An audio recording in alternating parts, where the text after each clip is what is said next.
Well, welcome to the One Big Thing podcast. I'm your host, Steve Campbell. Super excited about this one today. I have Leigh Elena Henderson on with me.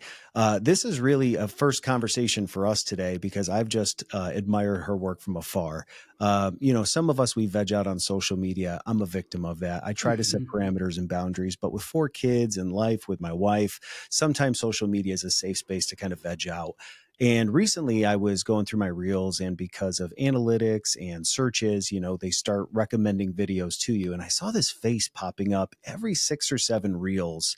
And it was Leigh, and it was videos about workplace and her work that she does with HR Manifesto. And she makes some of the funniest videos that you can just tell from the likes, the comments, hits a nerve with so many people that spend the majority of their life truthfully working and providing for their family.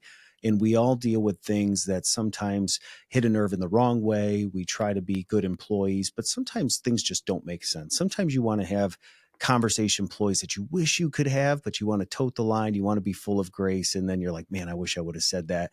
Well, Leigh, through her content, exposes all of that. So if you are here because you love her work, welcome to the One Big Thing. I always tell people this is an interview style show where I have great human beings that are just trying to make a difference in people's lives to come and share their one big thing that can hopefully help inspire you, regardless of what season you're in or what you're going through. And I think we're going to have a lot of fun with Leigh. So, Leigh, welcome to the One Big Thing. For those that don't know you, have never consumed your content, which is incredible, what are a few things here right at the beginning you want people to know about you?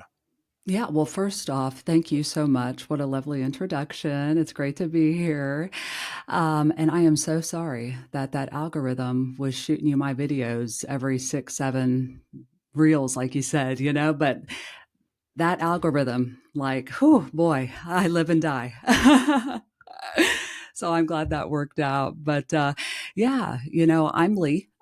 And for me, I have been a survivor of Mm. corporate America for nearly 20 years. And so, I've worked for a handful of Fortune 100 organizations. I became an executive pretty early. I was in my 20s, and I have seen the good, bad, ugly, and uglier, and horrific, and tragic, and you name it, thanks to people in a confined space of work. And so, background wise, I love all things organizational behavior, total nerd. And I love understanding people, striving to understand people. But just like you, me, everybody else, I had a number of experiences within very toxic workplaces just by the nature of my expertise within HR. And so I was going place to place and experiencing so much trauma, and became accidentally, I like to say, an expert in toxic workplaces, surviving them, exiting them, thriving. And so after a very, very traumatic, toxic workplace, I left corporate, and I did the thing that every HR person, especially, says they're going to do, and that was start to write a book. And I started writing this book that I called HR Manifesto. And I was looking at the book and its content, and I was wondering, would this really help people? Like, Mm. how can I vet to see if this really helps people? And that is when I downloaded TikTok, and that night posted 2 videos. And I went into it like I go into everything, and I asked, okay, what does success look like for me doing this? And I said, well, I hope I could help one person. And by video 2, somebody had reached out and said, God, this really helped me, and here's how. And so this whole journey, which started June 2021 for me on the socials, has all been sprinkles, sunshine, and rainbows ever since. And so that is how I kicked off my socials, HR Manifesto. But I continue to do it because people reach out constantly. Like you mentioned the comments, and I'm deep in my comments. I love replying to It's a people. fun place to play. Yes, but they reach out in the comments, and they message me, they email me, and they just share the impact, of my messaging, right? And my approachable coaching style, my transparency, the authenticity of the content. And that's what keeps me producing, and that's what keeps me creating. And I love coaching people. At corporate, I was coaching thousands of people directly, indirectly. But my main focus was coaching leaders on how not to be jerks. And then when I started social, I had the epiphany that, oh my gosh, my purpose is helping others be successful in work and in their lives. And I'm having an impact, but it's onesie twosie, especially with the leaders, right? Mhm. But oh my gosh, on social, I can impact millions on what not to tolerate. What if shifting the workplace is a movement that starts with workers not tolerating the behaviors that they're experiencing at work and recognizing their worth? What if we shifted the workplace that way? What if we made it better that way? Because after 20 years, I know it's not going top down because top leadership is really benefiting Mhm. from folks that are easily exploitable, right? And okay with experiencing, toxicity and trauma. So I had that epiphany, and boy, that just wakes me up in the morning. Well, and I think what your content does, and I want to get it out right here at the beginning, give Yeah. people HR Manifesto, right? They can follow you on TikTok and on Yes, please. All Instagram. the things. So if you follow Leigh, just tell her you heard her on the One Big Thing podcast, show her some love. But then you also have a few podcasts. So why don't you share the podcast so if people want to keep following your journey and get more information right at the beginning? Absolutely. And so, about a year and a half ago, boy, does time fly, doesn't it? I joined up with two other, I'd say, business influencer content creators. And we created a podcast called HR Besties. And so it's everywhere you get your podcast, but hrbesties.com to learn more about the journey there and the content. And we, kind of cheekily say that we talk business and BS. So again, very authentic, approachable content. We are discussing things that you probably want to discuss at work but won't. And then who do you talk this real with? So we basically give a peek behind the corporate curtain, to offer our insights as, business execs in the function of HR and people spaces. And, really, again, hope to inspire people in their work, hope to help others maximize their success at work. But we love doing it. We absolutely love doing it. So I'm a co-host there, and shout out to Ashley Hurd and Jamie Jackson, my other co-hosts. I appreciate you. Well, and Yeah. I think it's fun too. So prior to 2021, because when I was looking up some of your, stories and videos, I saw the video about launching TikTok and the two videos. How long were you in the corporate space leading up to that? And then within that time, how many different places, just for context, had you worked? Yeah. So when I started HR Manifesto, I want to say I was maybe 17 years in ish. I'm right under 20. And actually, because of HR Manifesto and the opportunities that it's afforded me, I am now a full time content creator, Mhm. writer. I've got my first book coming out this year, keynote speaker. I do conferences, all sorts of engagements, webinars, you name it. But I am able to, be a creative now. Full time, which I started January of last year, 2024. So that's been brilliant. That is the biggest gift, Yeah. really, of this journey for me. Especially when you can speak about things you've experienced yourself, right? When you create content, some of the most authentic content you can make is the stuff that you are truthfully figuring out in real time. You can become an expert in certain things, but for you, the fact that you spent 17 years in HR, Hmm. within those 17 years, how many different corporations did you work for? I worked for, and I'll just list because hey, you can follow me on LinkedIn if you like to too. That resume there of mine is real.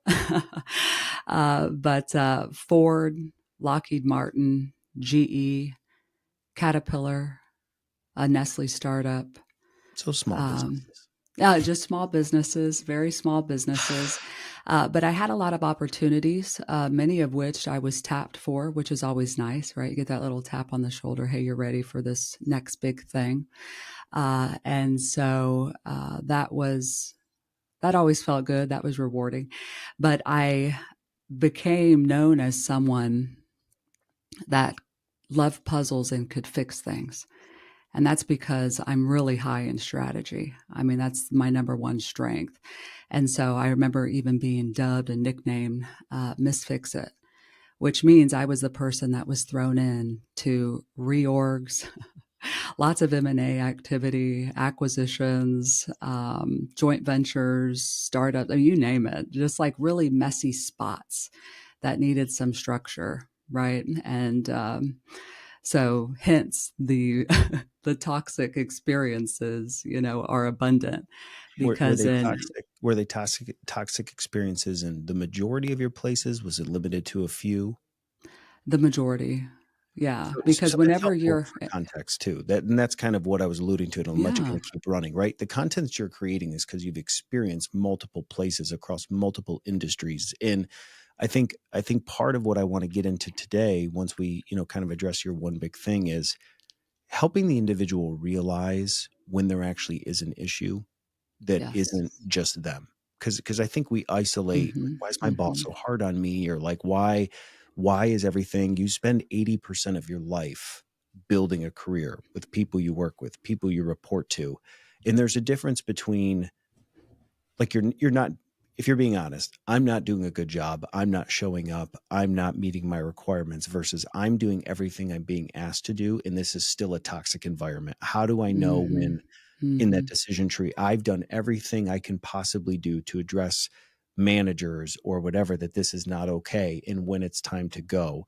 And so part of the things that I want to get in today, which I heard you talk about in another video, is how many people are just leaving companies with no plan because they just can't take it anymore. So there's so much that I want to get into today, but I think that context was super helpful for people that are like, how does she know what she's talking about? You've worked for all these corporations, and now you're creating pieces that are resonating with individuals and giving voice through comedy Mhm. to the fact of, like, okay, I'm not alone. This is real. People experience this. So I want to jump right into, though, your one big thing, because that's the whole point of people coming to this show, is sharing their one big thing. And I think we're going to unpack a lot of Yes. what we were just getting into that. So Leigh Elena Henderson, if I had to ask you, what is your one big thing? What is the thing you want a listener leaving today to know, to implement, to start to work on? Vision. And now let me expand on that, of course, right? As I already mentioned, I have coached a Hmm. lot of people within the workplace, outside the workplace, online, you name it, right? I do very direct coaching. I do low key coaching, like you say, kind of through comedy. But as I was going through my career and coaching employees on the daily and leaders on the daily, there there were several themes that always arose, and it did not matter the industry or the environment or the business or the company, just humans. Hmm. We are very consistent in our behaviors. And so I started picking up on themes, which actually led me, shameless plug, to write my first book, which will come out later this year, called Work Rescue. And basically, it's a phased approach for, finding the job you want, living the life you want. And the first phase is called vision. Go figure, right? And so, what I have gleaned and what I myself am, you know, I'd say good at, right? Like one of the big indicators of my success has been defining my personal vision. And so if you reflect, many people do that on the onset of their careers. They do that in college or in high school. What do I want to be when I grow up? And you see this vision for the future, and it stays relatively static for you, but only because most people don't revisit it and have a continuous conversation with themselves on what do they want? Who are they? What are their values? What are their strengths? But as we grow, mature, experience things, beautiful things, traumatic things, we change. Hmm. We are in constant change and movement. And so I had noticed when I was coaching people They'd say, "Well, I don't know what my purpose is," or I don't know this, or I don't know that," or, "I just know that I feel bad. I feel like I don't have fit. I feel misaligned." They were having tons of feels, but they never stopped to think, well, what am I out of alignment from? Who am I now? They didn't do kind of that gut check and that, what is my vision for my future now? Right? They were always chasing jobs or a promo and leaving that up to the employer to decide, right? Instead of taking personal accountability, they may have had a professional vision, but what about that personal one? Who are you? We are always changing. And so for me, vision is that key indicator, those of success, those people that are continuously, authentically checking in with themselves and asking, who am I? Who am I this year, today, this moment? What is it that I want? What do I value? And if I feel bad with what I'm doing professionally, is it misaligned then with who I am and what my strengths are and what my values are today? Right. So again, personal vision for me is absolutely that one big thing. I am constantly checking in with myself. And maybe it's because I'm an only child. So I'm constantly talking to myself, but I'm always asking myself, who am I? What do I want? Am I out of misalignment? And that's an important conversation to continue having with you as you continue on through life. Yeah, and I think, a lot of listeners, you got singles, you got married couples. I think some of the worst things you can do that I did to my wife Stephanie, um, when I was in Uh-oh. my prior large corporation, a lot of toxicity. Never knew I was signing up to be a volunteer firefighter because I was just putting out flames every day, Mm-hmm. walking into an office, shouting matches, 20 years younger than everybody. I'm not even a manager. And yet I was in between men and women, different ranks, one being the powerful high income earner, the other being more of an admin role, an eighth of the salary, and just disrespect, dishonor. And Oh, then I yeah. walk in and it's just like, fix it. And I'm like, well, you can't fix people that don't want to change. I can give you every manuscript in life about, grace in communication. But if you are going to pick a hill to fight on, then there's no breakthrough.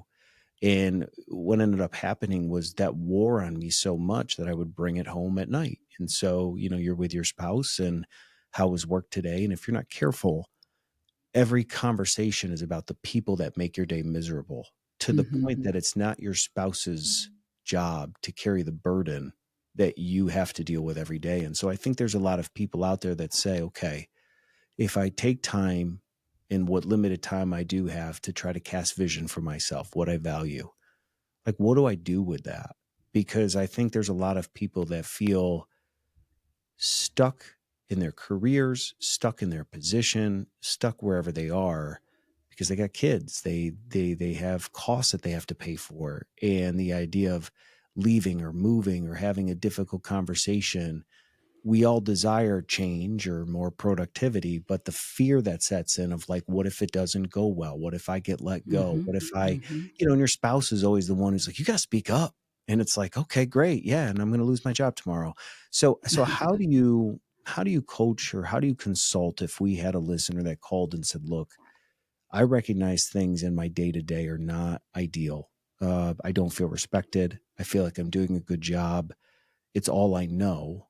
Because what I've noticed, LinkedIn is an interesting animal today. I found out from your HR bestie that she sent you a DM on LinkedIn that led to a podcast. Most of my DMs are from people from other countries promising me the sun, moon, and stars via podcasting promotion. And I'm just like, stop messaging me.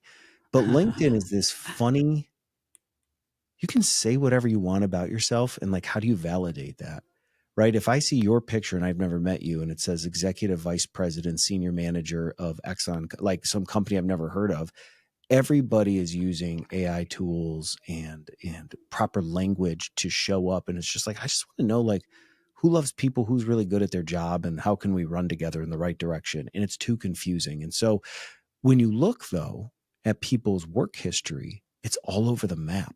And if you look at what they went to school for, I went to school to be a teacher.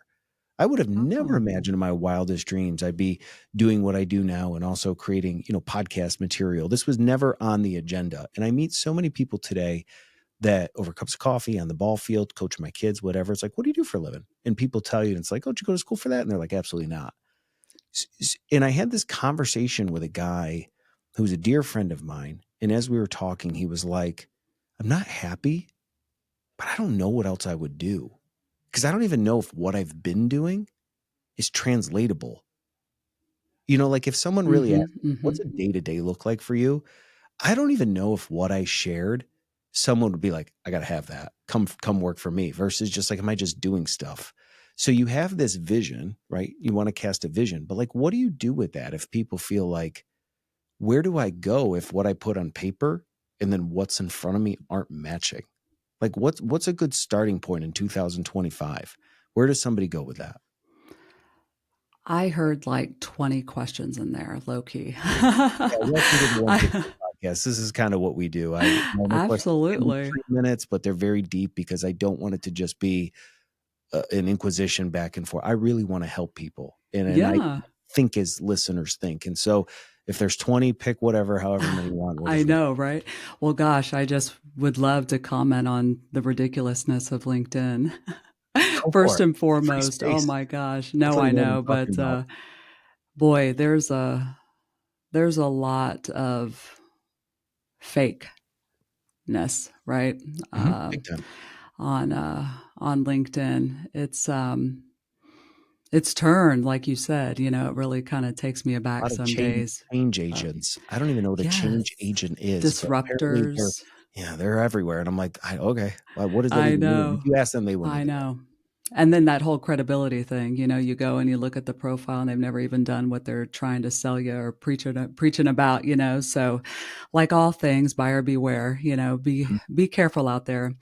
But post vision, as I will explain in my book, I shift and I encourage folks to move into transition. Hmm.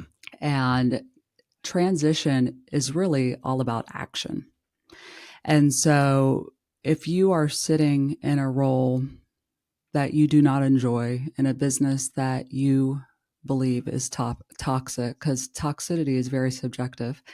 You may feel like something's toxic because it doesn't fit you, but others around you may be like pigs in poop.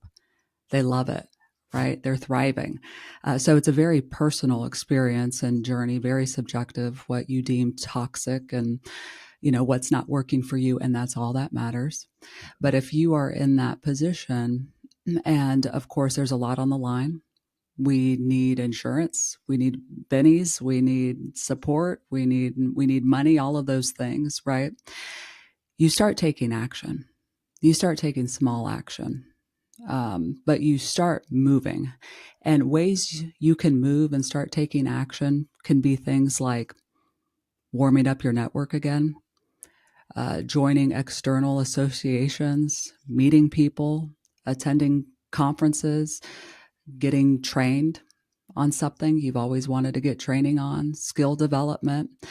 But first and foremost, it's beginning to set expectations for yourself and healthy boundaries for yourself. Yeah. So, especially if you're experiencing burnout in a toxic environment, you are giving it your all, most likely. You're beat down, you're worn down, you've been gaslit, most likely into thinking that you can't provide any value. You wouldn't provide any value. No one else will want you, basically. That you're stuck. Those toxic employers and bosses, they beat you down that way on purpose, so you stay, right? So they can keep exploiting you. It's very purposeful, but it's not true. You have a lot of value and a ton to offer, and the issue is they don't deserve you, but they trick you into thinking that you don't deserve anything else. So lots of mind games, right? But beginning to really tap that support network, reach out to a support network, share your experiences, um, become a part of a community, set those healthy boundaries where you are just doing what you're paid to do, you start pulling back a little bit so that you aren't so exhausted, so you can do things like job hunt and network and reach out and even just dream. Really, I mean, even just dream. Yeah. Start planning, start thinking about the vision, all of that for what you want your life to be. I mean, that those are all steps forward. Those are all steps out. And it may take a while. I mean, I don't know what the latest research is, but back in the day, a couple of years ago, I mean, it can take 8 months to 12 months to land that right next role, especially without a network or, if you're starting from scratch, let's say. So it can take some time, but that's okay because you can be very purposeful about it and get where you need to go, which is somewhere else that serves you. I think we've come such a far way with social media. You used to just be able to go on MySpace and just poke Yeah. fake top friends, and like that was Hmm. bad. And then on Facebook you could poke people, which was always just a weird.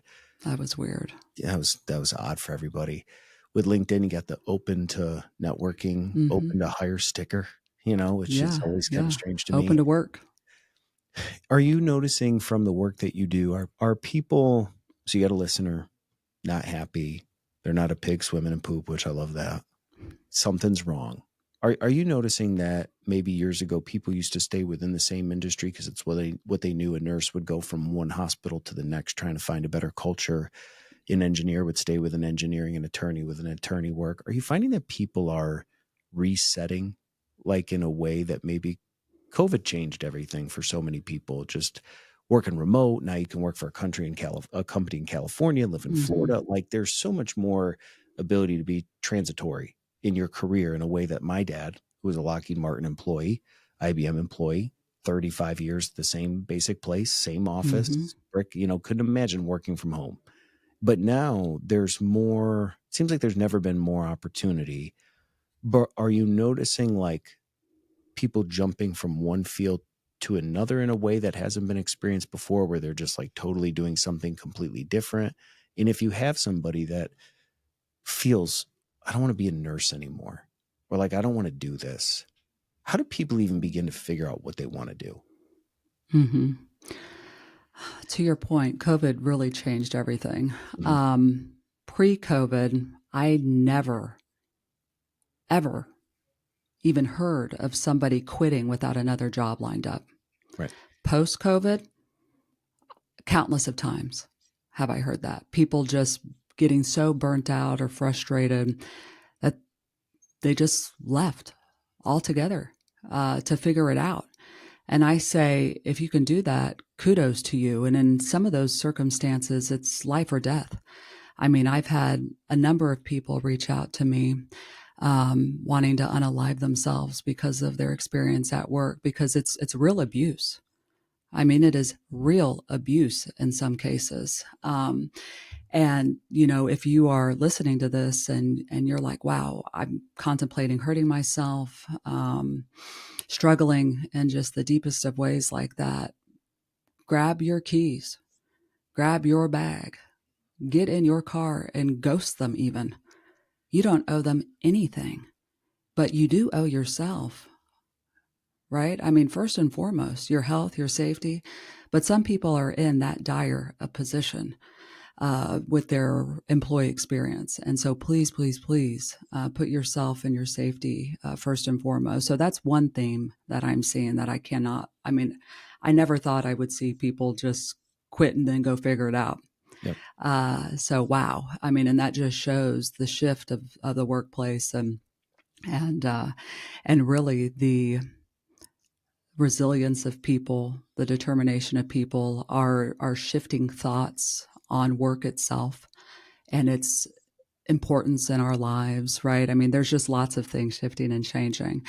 I am also seeing, to your direct question, people shifting industries, functions altogether, work altogether. And I think a lot of that is due to the onset of side hustles, too. I mean, look at me, right? What a crazy example. Did I ever have that in my job journey that I would one day, be a influencer? Hell no. That was never, never. it, I mean, gosh, that was never something I could have, imagined for myself. But here we are. So you have a lot of people, taking up side hustles, chasing joy outside of work, and just having really unique transitions.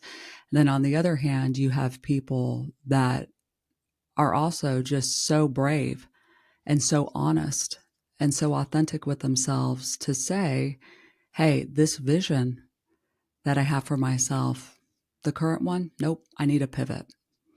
And I am going to do that. I am going to listen to my body. I am going to listen and, to what brings me joy. I am going to just shift altogether. And I'm going to be brave and I'm going to do that. And those people are really, really good at that skills translation.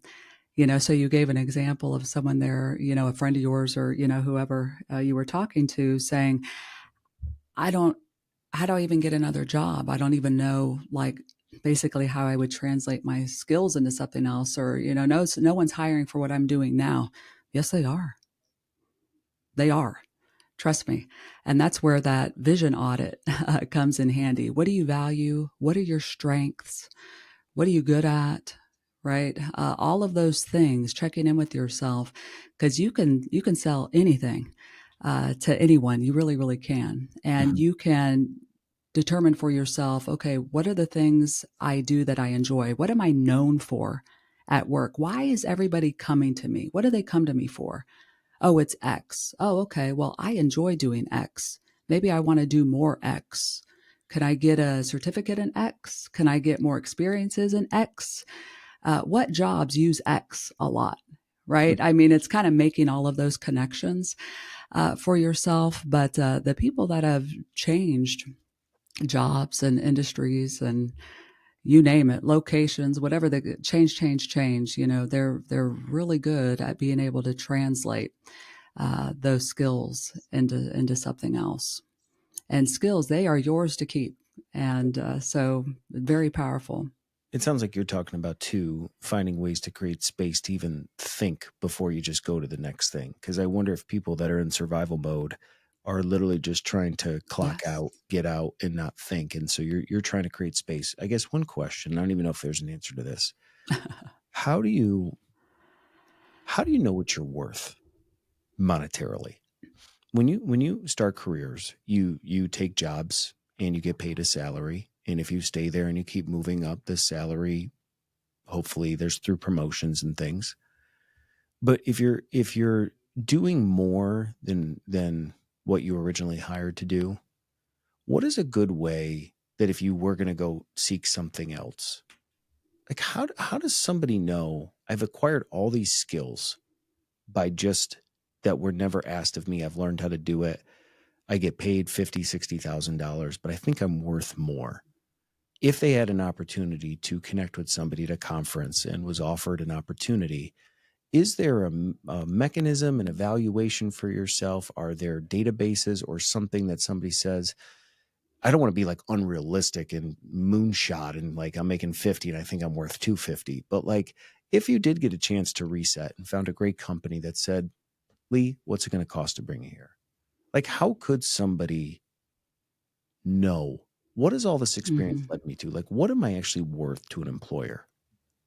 Yeah. I don't know if you've ever seen that meme out there about a water bottle and the price of a water bottle, right? It's something like, hey, at Costco, you buy a bottle of water, it's 50 cents. You buy a bottle of water at the grocery store, it's $1.50. You buy a bottle of water at a convenience store, it's $2. You buy one at a sporting event, it's $10, right? And I share that to say that environment matters. Hmm. Where you choose to do what you are good at doing and love to do matters. Yeah. And so employers determine how to pay people, right? Right. They evaluate their jobs and they determine what that pay range is. And so where you work matters, because you can choose an employer that, guess what? I'll give me as an example, doesn't care about people. So you think they're really going to pay their HR professionals worth a damn? No. But you could work at an employer that, you know what, really invests in people. So they want the best HR professionals. They'll pay me 5 times. So where you choose to do what you love to do matters. It really, really does. Yes, there's databases. Yes, there's all sorts of salary guides. Yes, you can Google it. You can get ranges. But again, employers determine the pay range for certain job types, and they determine it based on the value of that job type to their organization, to their mission, to the perceived value to their customer. So engineers at an engineering firm, they're going to get paid a lot more. Engineers at a company that doesn't really put a big emphasis on engineering, they're going to get paid a lot less, right? So I am not aware of a calculator that can, specifically throw out a number of value based on what you do, your degrees, your years of experiences, all the skills, right? I don't think that thing exists. And if it does, it probably wouldn't be that accurate. And it always asterisks, depends, location, industry, you name it, right? But that's why, I would share with people, hey, figure out what it is you love to do, what you're good at doing, your differentiator, what you're known for doing, and find that company or organization that also values what you do as much as you do. Because boy, they will pay. They will pay for it. People are missing what you got and they need it bad, so.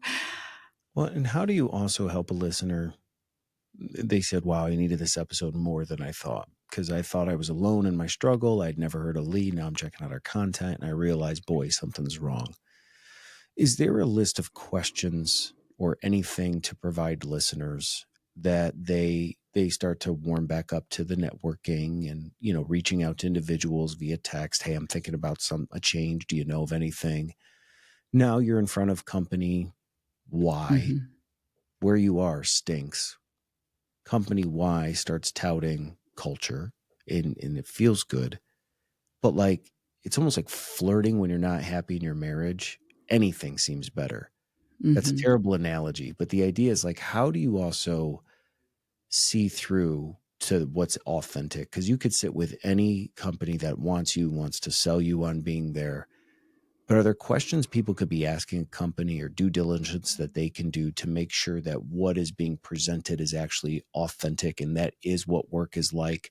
Because I would hate and I would imagine people leave a toxic environment sold on the pageantry of wherever they're going to go. They show up and it's like, shoot, this place is really no different. They just sold me a bag of goods. Is there a way to questions to ask somebody during the interview process or mm-hmm. things to look for on a website that would be a key indicator to somebody that you are? Is it just looking at their social media and their website at the same time? And are they people happy? Is it reaching out to an employee? Anything that you've learned that could help somebody know whether a company is really saying what they are? Yeah, absolutely. And I think it starts with you yourself being honest on why your previous jobs didn't feel great to you. Why was there not a fit? Was it leadership competence or lack thereof? Was it lack of communication? Was it coworker strife? Was it too political? What was it about the last job or the job you're currently in as you're seeking new employment? What is it that doesn't fit? What is it that leaves that hollowness in your gut? Right? What is it that you deem toxic about it? And that's where you craft questions to personalize that, interview process with those new employers. And more now. You have more data points than you did going into, the job you're trying to leave. So you should be able to ask different questions, more questions, better questions, more poignant questions. It'll be a different experience interviewing for this next job is my point. You have lived and learned, right? You have grown. You are not the same person you were when you started that previous job. So, yes, you'll have fear that I'm just going to repeat the sins of the past. I'm going to make the same mistakes, but you are a different person fundamentally. And now you have a better idea of what you want to tolerate, what you want to experience, what you want out of employee experience. And so you can ask more targeted questions to that. One question that I love to ask, because there are thousands of things you can ask, right? My point is it's very subjective. But one thing that I like to ask because it matters to me is, how are decisions made around here? Like, who makes the decisions? And if they go through this bureaucratic process, oh my goodness, that is a red flag for me. It's like, oh, well, you could make a proposal on how you want to do something, but then, I have to approve it. And then we send it up to the VP of the department, and then it goes to the CEO. And then, wow. So that's telling me it's very bureaucratic. I'm going to be micromanaged, decisions, and therefore subsequent actions and solutions will take me months to get over the line. Oh my gosh, I won't be able to complete my goals. I mean, all of these things, they are going to give you some insight as to, the type of business that they're running there, and the type of experience that you may experience. Now, it's up to you to listen to that and read between the lines and trust your gut. When something isn't really a fit, or, oh, you're kind of queasy about it. So again, being honest with yourself on, what didn't work before, what you need now, and if this could work for you in the future, all of that matters. And my big takeaway as the host of the show is let's help people that feel stuck in a season. There's certain things in life that you never asked for, it's sad things happen to you, and that it's an awful Yes. human experience. You still got to work through it. That doesn't define you. We've heard from prior guests, many of our setbacks become setups in ways we never intended. 17 years in an industry, who knew TikTok was going to take off, and now you're getting to do something. And that was one thing I was thinking about earlier. I feel like, unfortunately, what happens today, not that you stumbled into content creation, but your past allowed you to say, I have some experience to talk about what I am. And now you've become something in a space because of your experiences. But somebody who just watches from afar says, I can do that too. In not that they're setting themselves up to fail, but we're inundated with so much that's out there today that we sometimes don't allow just life to happen the way that it could, that we don't always know what today could bring. And today could be the best day of your life. You could be one connection away from breakthrough. But I wonder how many people are trying to force breakthrough all the time, to the point that they're upsetting themselves that it's not happening and losing out on something. So I love the fact that you have directed this path after 17 years. And this was something I talked about with another guest. When you are in your 30s and 40s, 17 years sounds like a lifetime when you're at the beginning of your career or halfway through, because time is speeding up in a way that's unhealthy. The expectation that's being set by culture of, you need to be at a certain income at a certain age and owning equity in a company and doing all these things. And sometimes it doesn't work that way. And Mhm. sometimes you have to be honest with yourself that, am I doing everything I possibly could to really show up and be the best person? Or when the first time someone spoke to me in a way I didn't like, I set up a boundary, and now all of a sudden I've created toxicity that isn't actually there. It's just they pointed something out of me that's a flaw that no one ever has. And so I want to, as we have our time here at the end with all the things you've talked about, are there one or two, you talked about the vision, but are there one or two things that you do in your day to day, or just in casting that vision, or just practices day to day, journaling, anything, apps that you use that have helped you sort through the fact that your life is moving at full speed ahead and you're still trying to make decisions? Like, how does Leigh unwind, or how do you work through something that doesn't feel good, like to make sense of it? Do you just kind of like bottle it up and let it go, or is there something that's helped you over the years? Well, what I'll say is, you talked about, Leigh, you have credibility. Hmm. That's basically what you're saying. You've experienced all this, and now you're giving it back, and you know what you're talking about on the socials. And And, when you're starting out, those 2 decades worth of work are daunting that you have ahead of you. But I'd say the greatest thing that comes from having the real experience is discipline. And what I mean is that what I share, I am very, very careful with it because I know I have influence. And because I've had all the experience that I have the discipline to craft a message in a certain way where I know I'm not exploiting others, manipulating others, leading them down a bad path.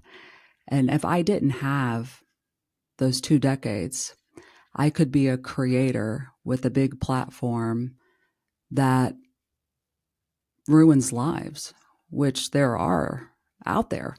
People that claim to be counselors or coaches or this and that, and they've never done that stuff a day in their lives, but they're just trying to get a quick buck. And so I am so grateful, to have my following, my community, my listeners, and I hope that they know that I would never, ever lead them astray. And I'm thankful for the discipline that, the last 2 decades worth of work has given me to understand my power and influence and what I know and how to use what I know to help people.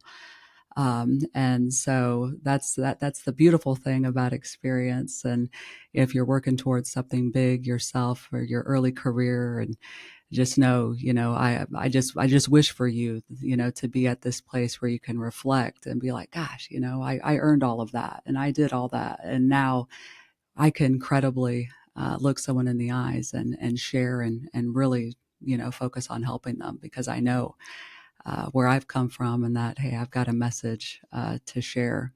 So I was just randomly reflecting on that when you were talking, but that discipline to know how to use all that experience, Yeah. really, really matters.